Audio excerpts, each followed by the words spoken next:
जैसे हम आपको बता रहे थे ब्रिटिश शासन काल के दौरान विद्रोह, छोटे छोटे विद्रोह हो रहे थे, और ये विद्रोह धार्मिक भी कारण था इनका, सामाजिक भी था कारण था, और कुछ आर्थिक कारण भी था। इन सभी कारणों को लेकर छोटे छोटे विद्रोह होते थे। कई विद्रोह को हमने कल बताया था। आज फिर आपको बताते हैं कि बंगाल में एक विद्रोह हुआ था जिसका नाम था फरेजी।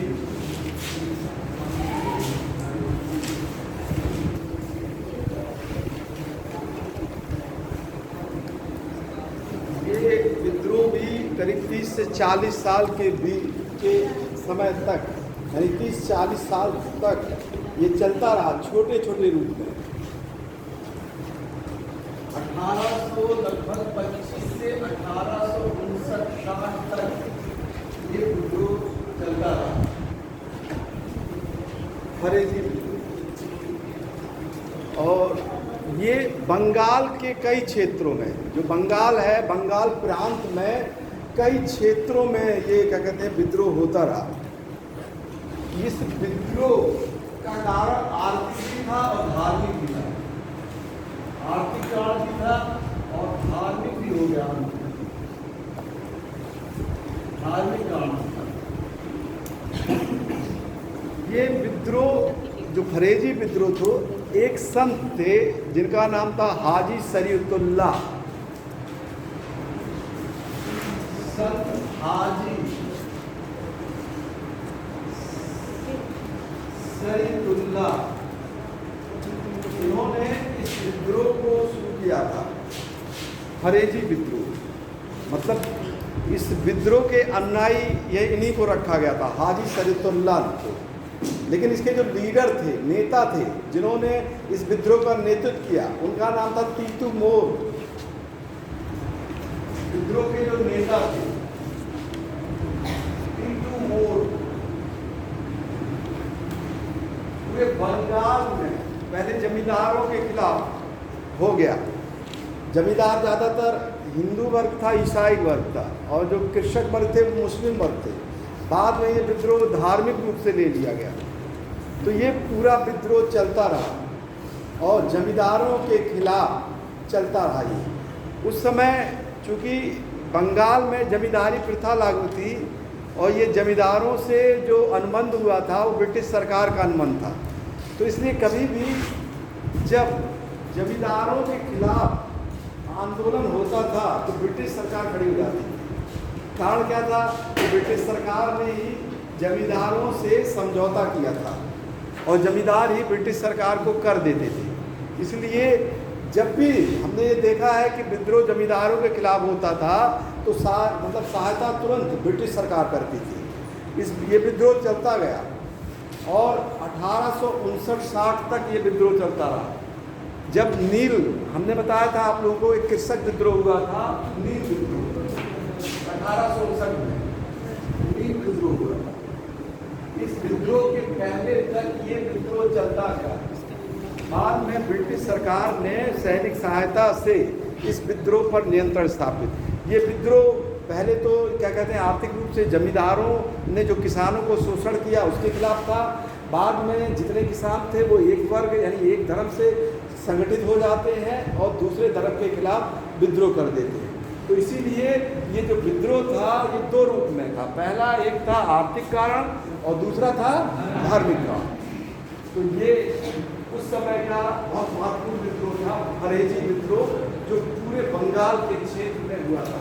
इसका जो क्षेत्र था बंगाल,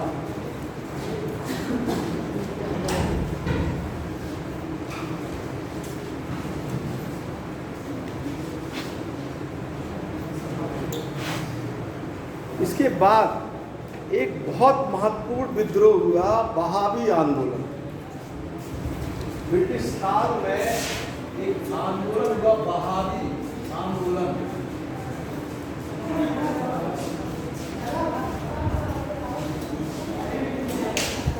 वहाबी आंदोलन भी बिल्कुल सेम था। पहले इसका कारण आर्थिक था और बाद में ये कन्वर्ट हो गया, चेंज हो गया और धार्मिक रूप में इसका ले लिया। ये भी बड़े बड़े जमींदारों के खिलाफ किसानों ने शुरू किया। ये प्रारंभिक विद्रोह था आर्थिक, जो प्रारंभिक विद्रोह का कारण था वो था आर्थिक कारण।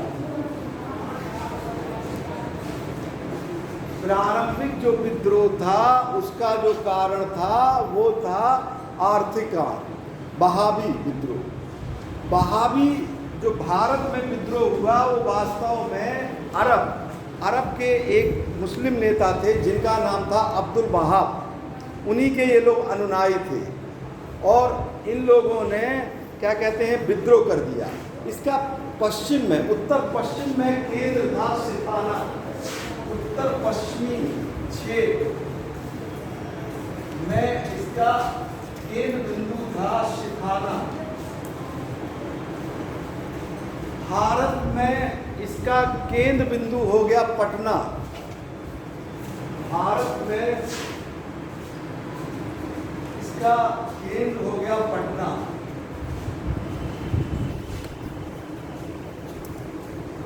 अरब के अब्दुल वहाब नेता थे, उनसे तो संचालित हुआ, लेकिन भारत में इसके जो लीडर थे वो राय बरेली के सैयद अहमद थे। राय बरेली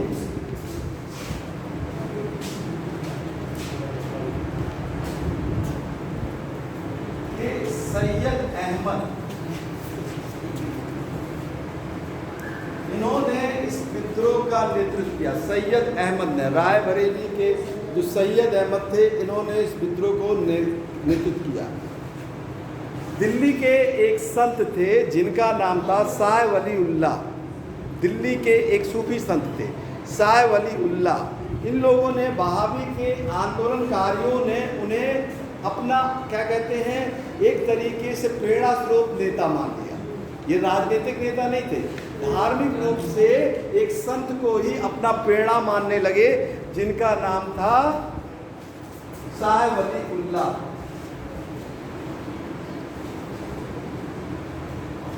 ये दिल्ली के संत थे।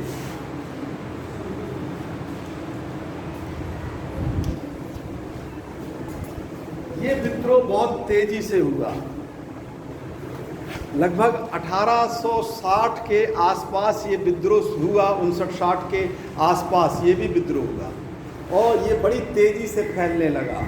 इस विद्रोह ने पहले आर्थिक रूप से शुरुआत की, बाद में इस विद्रोह का एक नारा हो गया जो पहले कभी मुस्लिम शासन में ये नारा हुआ करता था, उस विद्रोह में ये नारा देने लगे।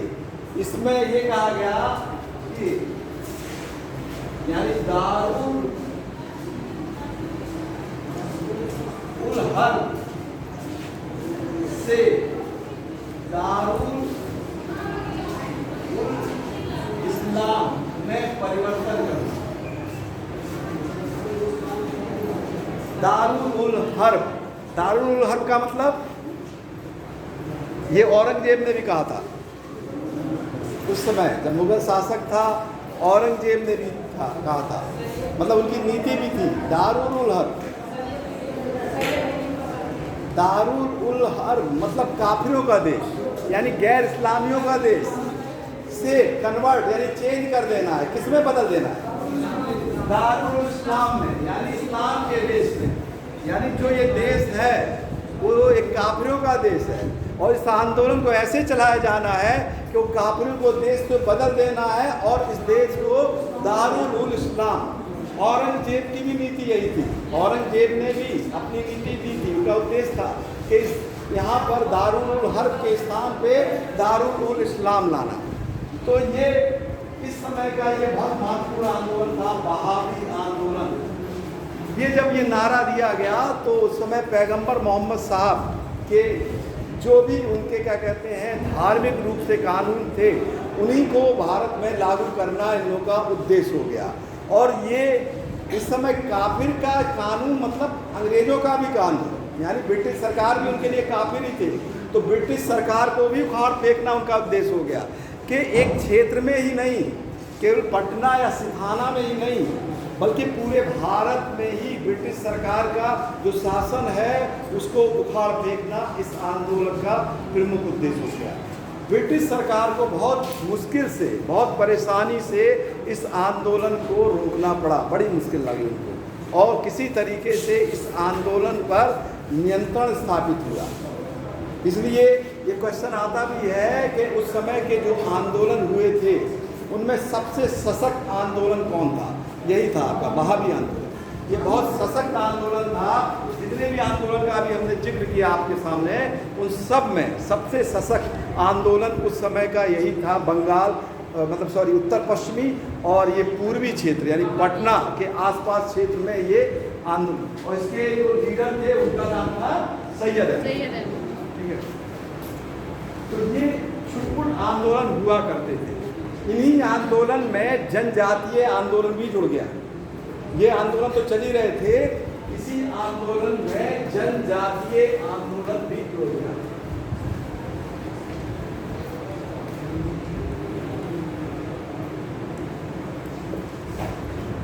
जनजातीय आंदोलन जो भारत में हुआ वो उनके व्यक्तिगत कारण तो था ही, बाद में उन्होंने कहीं ना कहीं इसको क्या कहते हैं एकता के रूप में क्या कहते हैं सूत्रबद्ध किया, और राष्ट्रीयता का थोड़ा बहुत जो है नारा दिया। कुछ जनजातीय आंदोलन में ये दिखाई भी दिया कि उन्होंने सीधे ब्रिटिश शासन के खिलाफ ही आंदोलन किया। वैसे जनजातीय आंदोलन उनके जो पारंपरिक नियम थे उन्हीं के खिलाफ जब ब्रिटिश सरकार ने क्या कहते हैं उसको तोड़ना शुरू किया, तब ये आंदोलन शुरू हुए। जो भी जनजातीय लोग हैं उनके कुछ अपने नियम होते थे, जैसे कुछ वन नियम होते थे, ठीक है, वनों के नियम होते थे। वो लोग कुछ खेती का ऐसी करते थे जो हटके, जैसे झूम खेती करते थे। झूम खेती क्या होती है?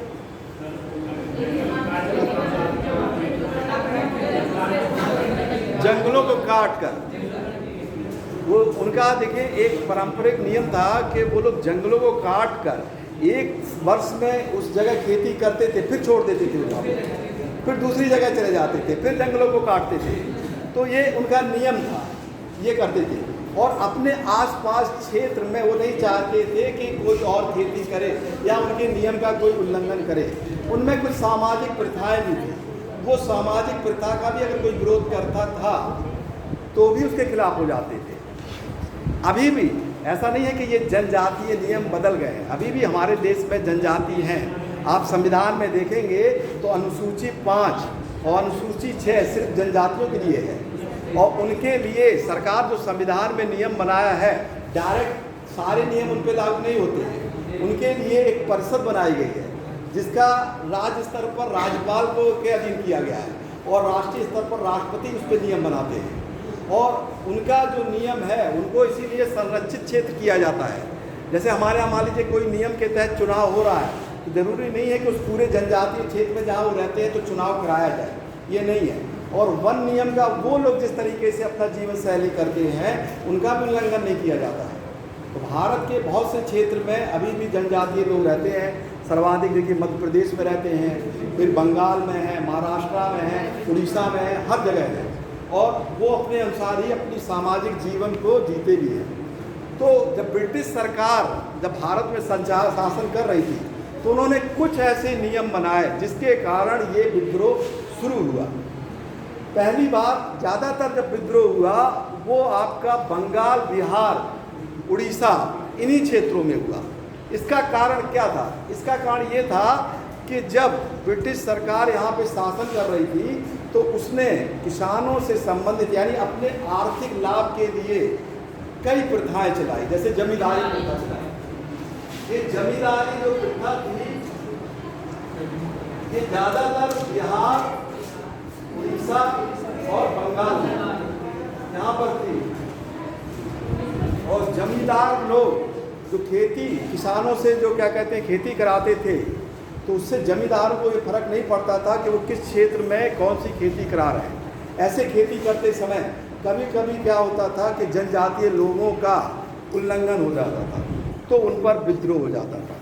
ऐसा ही एक बहुत महत्वपूर्ण विद्रोह हुआ था, इस विद्रोह को कहते हैं संथाल विद्रोह।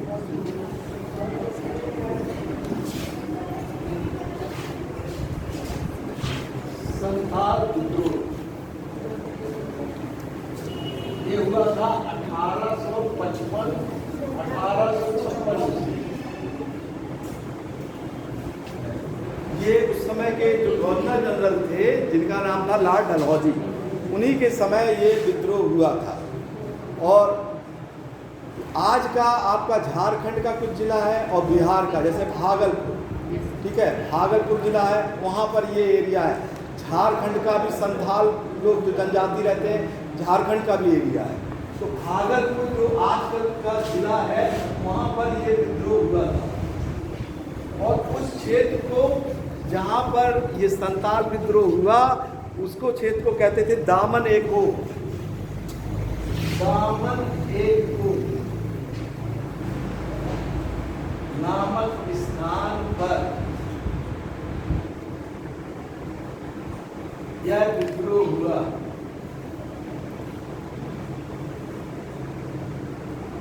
दामन एको नामक स्थान पर विद्रोह हुआ था 1855-1856 ईस्वी में। इस विद्रोह का कारण ये था कि जो जमींदार लोग थे वो जो जनजातीय खेती मतलब खेती जो लोग करते थे उसको अधिक से अधिक अपने कब्जे में लेने लगे। अधिक से अधिक कृषि क्षेत्र को कब्जे में लेने, अधिक से अधिक कृषि क्षेत्र को कब्जे में लेने, इसलिए विद्रोह फैल गया। इस विद्रोह के नेता दो भाई थे जिनका नाम था सीधू और कानू। ये दो नेता थे, सीधू एवं कानू ने यह विद्रोह किया। ब्रिटिश सरकार को बहुत मुश्किल से विद्रोह पर नियंत्रण स्थापित करना पड़ा, बहुत मुश्किल से। और ये लोग कई लोग क्या कहते हैं समूह में पूरे जनजातीय लोग एकत्रित हो गए, एक लोगों को मारते थे तो दूसरा सामने आ जाता था। तो ऐसी अवस्था में बहुत ज़्यादा यहाँ तक अफवाह फैल गई थी कि इन लोगों को भूत प्रेत का के पे विश्वास था और इनको इस क्या कहते हैं भूत प्रेत ही इनकी रक्षा कर रहे हैं। क्योंकि कभी कभी ऐसा भी हुआ कि गोली भी चलाई गई तो इन पर असर नहीं हुआ। तब ये क्या कहते हैं उस समय हल्ला हुआ था कि भूत प्रेत इनकी रक्षा कर रहे हैं। किसी तरीके से इस विद्रोह को दबाया गया। तो उस समय का ये बहुत सशक्त विद्रोह था जो संथाल क्षेत्र में हुआ। संथाल आज भी देखिए एक जनजाति है।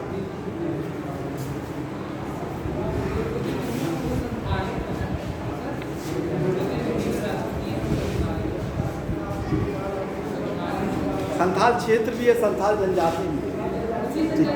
हाँ, उसी क्षेत्र का नाम भी संथाल है, आज भी देखिए संथाल जनजाति है। दूसरा बहुत महत्वपूर्ण विद्रोह हुआ मुंडा विद्रोह। ये हुआ 1895 से 1901 के बीच। मुंडा भी एक जनजाति है। ये जनजाति है छोटा नागपुर पठार की। ये क्षेत्र जहाँ पे हुआ था वो था छोटा नागपुर पठार।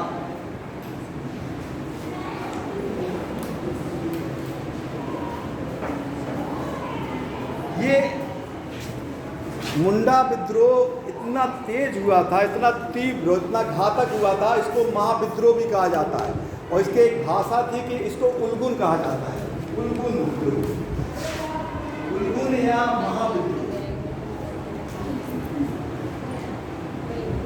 महाविद्रोह ये इसको कहा जाता है।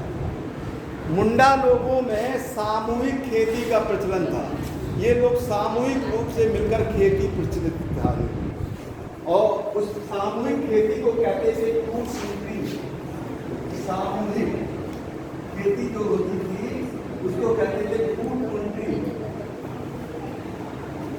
इसका पूरा क्षेत्र छोटा नागपुर पठार के आसपास था। एक कूटनीति एक सामूहिक खेती थी जो मुंडा लोग करते थे। इसी सामूहिक खेती को जब क्या कहते हैं ब्रिटिश सरकार यानी जमींदारों ने रोक दिया खेती करना, तब इसके कारण मुंडा लोगों ने विद्रोह कर दिया। और इस विद्रोह के जो नेता थे उनका नाम था बिरसा मुंडा।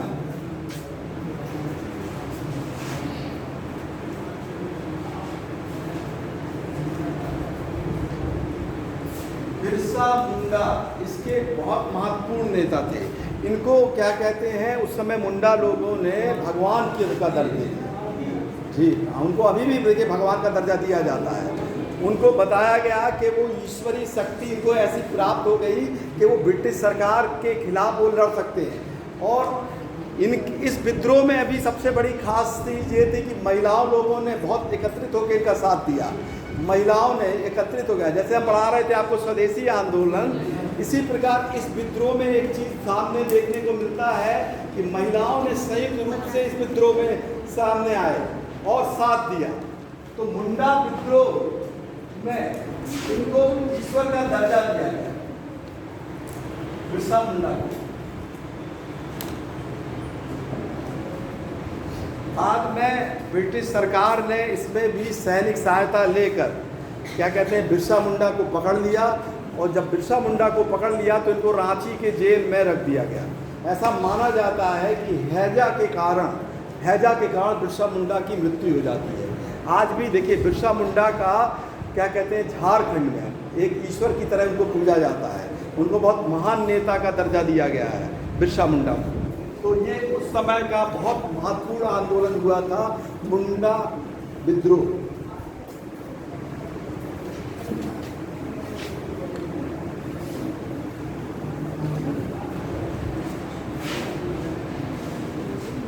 देखिए सिख आंदोलन भी हुआ था, विद्रोह भी हुआ था।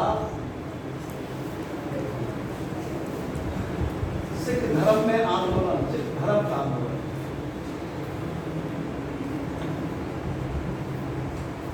इस आंदोलन भी दो क्षेत्र में हुआ। पहले तो ये धार्मिक रूप से हुआ और फिर इसका क्षेत्र राजनीतिक हो गया। सिख धर्म में जो फैली हुई रूढ़िवादिता थी उसको रोकने के लिए, यानी सिख धर्म में ये था कि जो विवाह होगा वो जातीय होगा, यानी सिख धर्म के लोग सिख धर्म में ही विवाह कर सकते हैं। तो इसको रोकने के लिए, यानी जो विवाह पद्धति थी इसको तोड़ने के लिए, यानी अंतर जातीय विवाह का समर्थन देने के लिए ये विरोध शुरू हुआ। और भी रूढ़िवादिता जो थी उसको रोकने के लिए सिख धर्म आंदोलन शुरू हुआ। सिख धर्म आंदोलन की शुरुआत की भगत जवाहर मल। इस आंदोलन की शुरुआत की भगत जवाहर मल।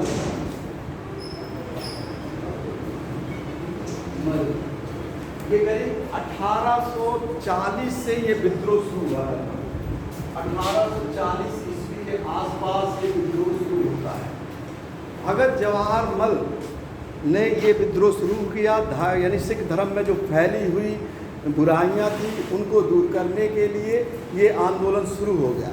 इसके बाद भगत जवाहर मल के ही शिष्य थे जिनका नाम था बालक सिंह। बालक सिंह ने भी पंजाब में इस विद्रोह का नेतृत्व किया। ये पहले लीडर थे, दूसरे थे बालक सिंह। इन्होंने भी सिख धर्म में फैली हुई बुराइयों का नेतृत्व किया। जवाहर मल के बाद तीसरे महत्वपूर्ण नेता हुए राम सिंह। देखिए अभी तक तो ये विद्रोह धार्मिक था, लेकिन राम सिंह जब इस विद्रोह का नेतृत्व संभालते हैं तो ये विद्रोह राजनीतिक हो जाता है। राजनीतिक हो जाता। राम सिंह विद्रोह का स्वरूप राजनीतिक हो जाता है। राम सिंह के नेतृत्व में जो सिख धर्म आंदोलन चलता है वो ब्रिटिश शासन के खिलाफ चलता है, यानी गुलामी के खिलाफ चलता है और स्वशासन की बात की जाती है। अंत में ब्रिटिश सरकार ने 1872 ईस्वी के आसपास राम सिंह को गिरफ्तार कर लिया और उनको भी रंगून निर्वासित कर दिया, जैसे बहादुर शाह जफर को किया था।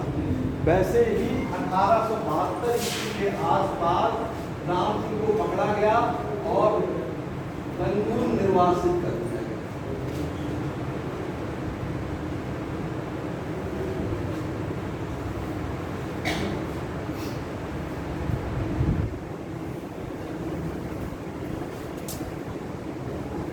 तो ये जो विद्रोह था ये था सिख धर्म आंदोलन का विद्रोह था।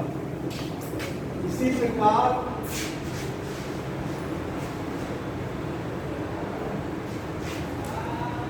बहुत महत्वपूर्ण विद्रोह हुआ भील विद्रोह।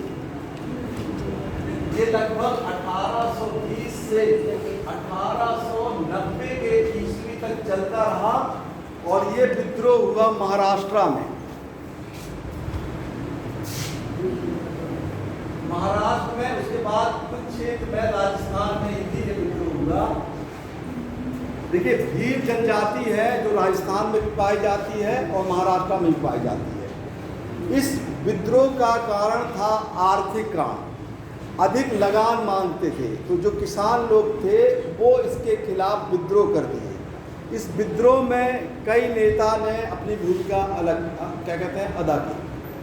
सबसे पहले इस विद्रोह का नेतृत्व किया दशरथ। महाराष्ट्र में ये विद्रोह शुरू हुआ और 1820 के आसपास इस विद्रोह का नेतृत्व किया दशरथ ने। उसके बाद इस विद्रोह का नेतृत्व किया हिरिया ने। तीसरे महत्वपूर्ण विद्रोह के नेता थे इस भील विद्रोह के, उनका नाम था सेबरम।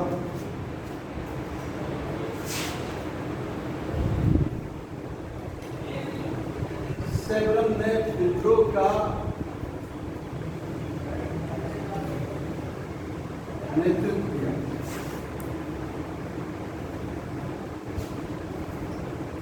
सेबरम ने इस विद्रोह का नेतृत्व किया। ये तीसरे विद्रोह के नेता थे। तो ये पूरे महाराष्ट्र में हो गया और ये एक तरीके से कृषक विद्रोह था पूरा। और किसकों ने जमींदारों के खिलाफ विद्रोह कर दिया। जमींदारों यानी साहूकारों। जैसे बंगाल में जमींदार होते थे, वहाँ पे अधिकतर साहूकार और महाजन होते थे। साहूकारों एवं महाजनों के खिलाफ ये विद्रोह फैल गया। लेकिन ये विद्रोह तो फैलता है, ब्रिटिश सरकार ने इस विद्रोह को अंत में नियंत्रण स्थापित कर लिया।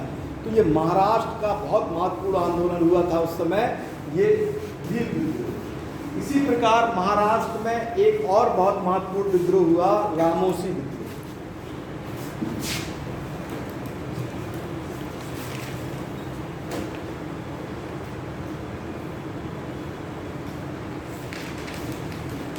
ये विद्रोह भी 1825 से लगभग 1842 ईस्वी के बीच में ये विद्रोह चलता था, रामोसी विद्रोह। देखिए, रामोसी एक जनजाति थी जो जब मराठा लोग रहते थे तो ये लोग सैनिकों का काम करते थे। सैनिकों का काम करते थे और इनकी जो नियुक्ति होती थी वो किलों के आसपास होती थी। तो मराठा के साथ अंग्रेज़ों के 3 महत्वपूर्ण युद्ध हुए थे। 3 बहुत महत्वपूर्ण युद्ध हुए थे, यानी 3 युद्ध हुए थे। प्रथम मराठा आंग्ल मराठा युद्ध, दूसरा और तीसरा। देखिए, पहला हुआ था वारेन हेस्टिंग के समय में, दूसरा हुआ था लॉर्ड वेलगली के समय में, और तीसरा जो मराठा साम्राज्य अंत हुआ था वो हुआ था लॉर्ड हेस्टिंग के समय में। तो लॉर्ड हेस्टिंग के समय मराठा को जीत लिया था, तब भी उनकी सत्ता बैठी थी। लेकिन जब लॉर्ड डलहौजी गवर्नर जनरल बने तो उन्होंने एक नियम बनाया, यानी गोद प्रथा का नियम बना दिया। तो उसके पहले सतारा में जो वहाँ के राजा थे, लॉर्ड डलहौजी के पहले ही प्रताप सिंह को हटा दिया गया। सतारा के जो राजा थे प्रताप सिंह, उनको वहाँ से हटा दिया। इसके खिलाफ रामोसी जो सैनिक थे उन्होंने विद्रोह कर दिया। सतारा के जो राजा थे उनको हटाया गया, जिनका नाम था प्रताप सिंह। सतारा के राजा प्रताप सिंह को हटाने के कारण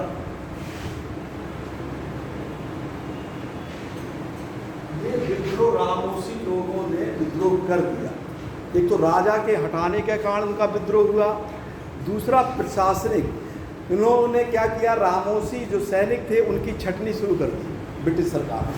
जब छटनी शुरू कर दिया तो इन लोगों ने विद्रोह कर दिया। हमने अभी भी बताया कि किलों पे ज़्यादातर जो मराठा लोग किले होते थे उनकी रक्षा का भार रामोसी जनजाति लोगों को दिया गया था। तो जब रामोसियों को हटा दिया तो इन लोगों ने विद्रोह कर दिया रामोसियों। और इनके भी नेता थे, रामोसी के भी नेता थे। एक का नाम था नरसिंह,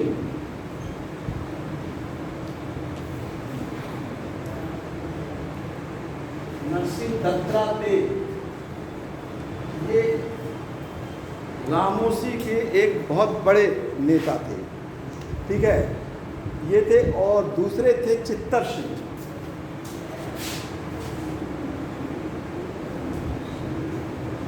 ये दो बहुत महत्वपूर्ण नेता थे रामोशी के, जिन्होंने उस समय विद्रोह कर दिया। बाद में ब्रिटिश सरकार ने इस विद्रोह को भी नियंत्रण स्थापित कर लिया और इनको समाप्त कर दिया। तो ये महाराष्ट्र में रामोशी जनजाति का विद्रोह उस समय ब्रिटिश सरकार के काल में हुआ था। इसी प्रकार एक और जनजाति ने विद्रोह किया, चुआ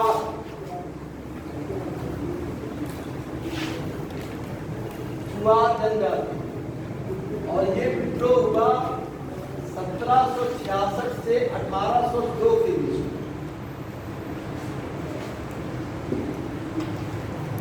इस विद्रोह के नेता का नाम था जगन्नाथ, और ये क्षेत्र था पूरा बंगाल।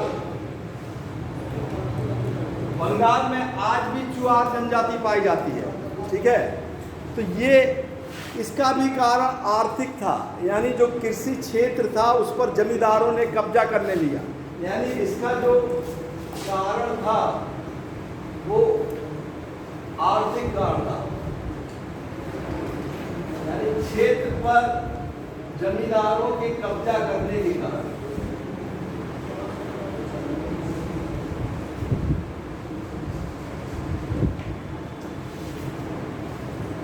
जमींदारों के कब्जा के कारण ये विद्रोह जनजातियों ने कर दिया।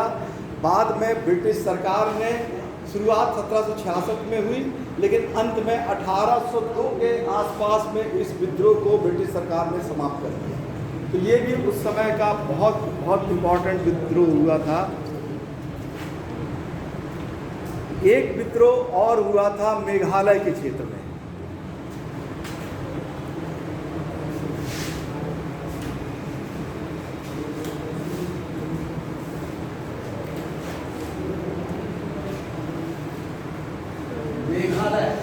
मेघालय में कौन सी जनजाति पाई जाती है?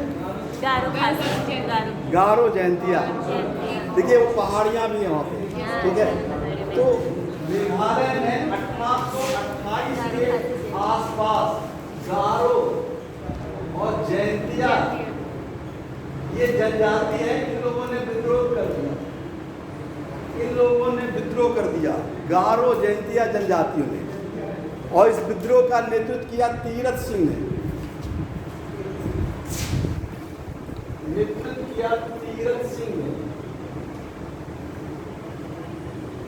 इस विद्रोह का नाम वैसे खासी विद्रोह है, और खासी भी एक जनजाति है, ठीक है। इस विद्रोह का नाम खासी विद्रोह है। और जयंतिया और गारो ये भी जनजाति है, लेकिन ये क्षेत्र भी है। इसी क्षेत्र में ये विद्रोह हो गया।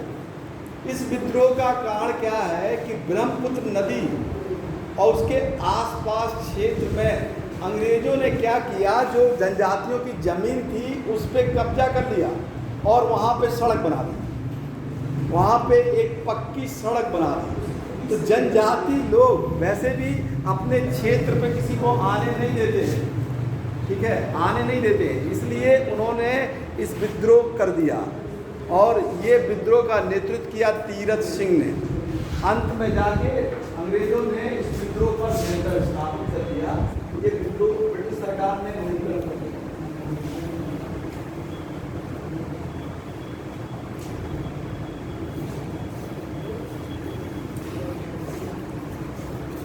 तो देखिए, जनजाति विद्रोह या कोई भी विद्रोह हुआ, छोटे छोटा हर जगह होता गया। ब्रिटिश सरकार अपनी प्रशासनिक छवि और अपनी क्षमता से हर जगह अपने इस विद्रोह को दबा दिया। कारण क्या है कि ब्रिटिश सरकार के पास कोई भी सैनिक टुकड़ी होती थी तो उसका नेतृत्व उनके पास कमान था। हर जगह उनके पास एक कमांडर होता था। जब वो लोग हमेशा उच्च पद ब्रिटिश को ही देते थे, भारतीयों को नहीं देते थे। और यही कारण है कि एक व्यक्ति हजारों लोगों को नियंत्रण स्थापित कर लेता था, हमेशा से यही रहा। और यही कारण है कि ब्रिटिश सरकार जितने भी छोटे छोटे आंदोलन होते भी रहे, कभी भी वो मात नहीं खाए। अंत में राष्ट्रीय आंदोलन तो हुआ, और जब उनको लगा कि सैनिक, देखिए राष्ट्रीय आंदोलन के साथ एक बहुत बड़ा सैनिक आंदोलन हुआ था। 1946 ईस्वी में शाही नौसेना का विद्रोह हुआ था ना। तो उस जब नौसेना ने हर जगह विद्रोह कर दिया और उस नौसेना का जब विद्रोह हुआ था तो 1 लाख मजदूर बम्बई के उनके समर्थन में धरना दिया था। तब ब्रिटिश सरकार को ये लगा था कि नहीं, अब यहाँ पे क्या कहते हैं नियंत्रण करना मुश्किल है, क्योंकि सैनिक के साथ साथ मजदूर भी साथ में आ गए। ठीक है, तो इसी के बाद उन्होंने कैबिनेट मिशन भारत में भेजा और उनका उद्देश्य था कि भारत को जल्द से जल्द सरकार सौंपना। तो देखिए ये छोटे मोटे विद्रोह हुए हैं, कुछ और भी है इसमें, वो आपको कल बताएंगे। बाकी आपके लिए क्वेश्चन है, इसको बंद कर दिए दोनों।